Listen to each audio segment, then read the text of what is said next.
All right, now, how do these ideas of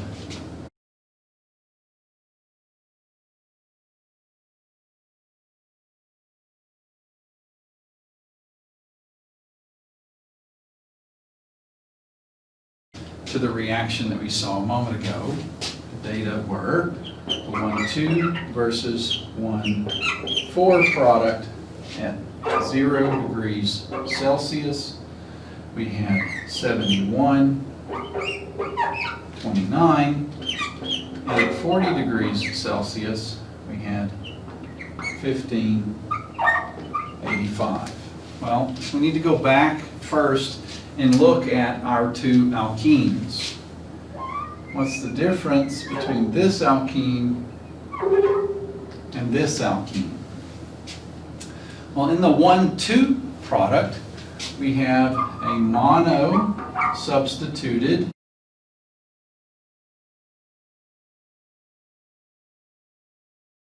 alkene, and in the 1,4 product, a di-substituted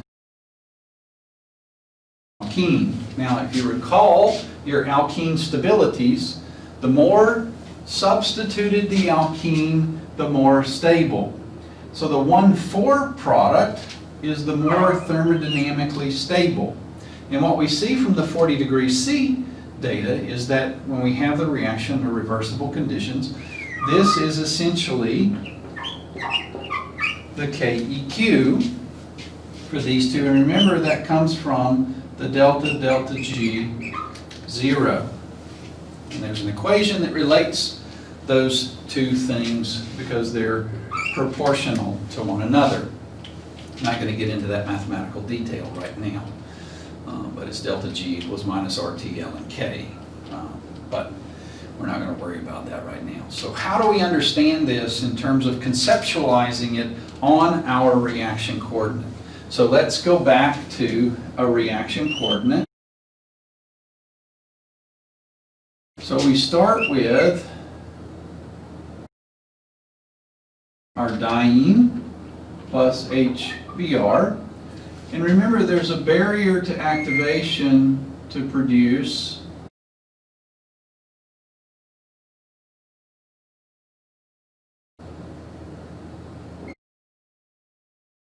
the allylic carbocation. Now we have two different product pathways that we can follow. One with a higher activation barrier that produces the more stable. Let me move this down a little further.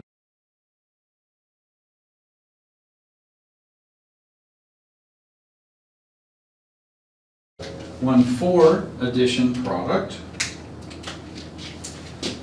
and one with a lower activation barrier that produces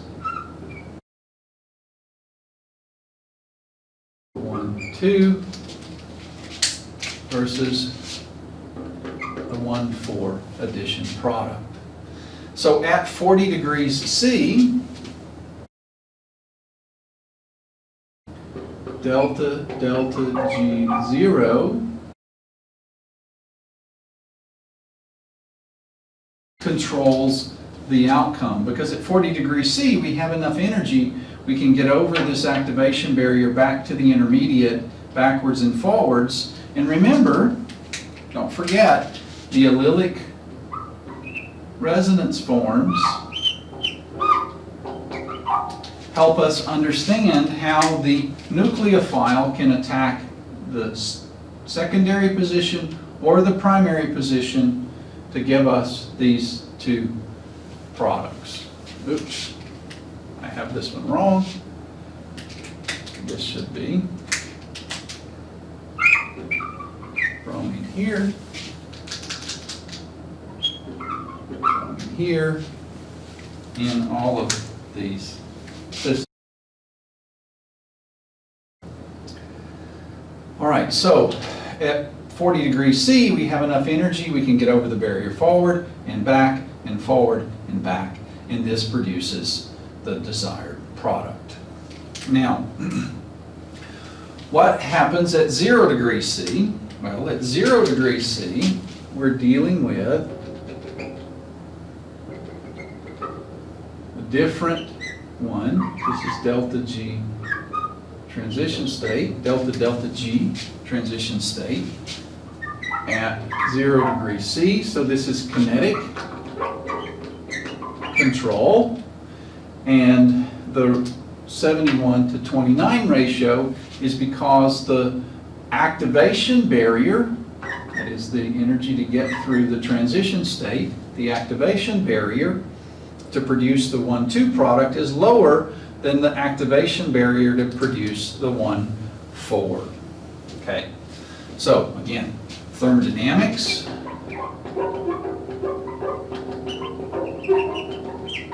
deals with delta delta G0, and kinetics deals with delta delta G transition states. That is, activation barriers determine kinetic control, and ground state differences in energy for the products determine the product thermodynamic energies control that outcome.